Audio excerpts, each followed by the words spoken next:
Here we have another one of these most nearly means ones. Again, I know we got two in a row now, but these are not normal. This is not what a typical vocab question looks like on the SAT. These are rare.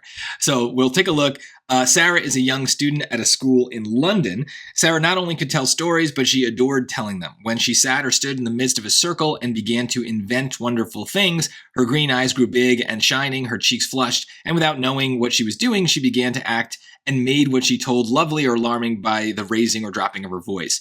So I was looking for somewhere where maybe I could say that we are defining that word invent somewhere here, but I don't know. You're telling stories. She's telling them. She's, I don't know. She began to act and made what she told lovely. So there isn't a set word I could just kind of say, oh, that's the definition. That sometimes does happen.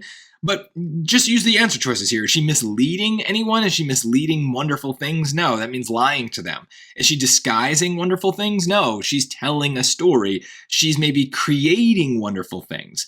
So even just if we thought about connotations, mislead, disguise, does this really seem like a negative thing here? No, her eyes are growing big, she's big and shining, her cheeks are flushed. It seems good. It seems positive. So it'd be weird to have a negative word thrown in there. Now, discover is probably a positive word as well, but she's not discovering the things here, right? She is making them up herself. To say that she's discovering them would be a stretch, right? She's discovering them in her own mind, maybe. But come on, create is much better there. She's making the stories up. So don't force it. And that's a good rule of thumb for any part of the SAT.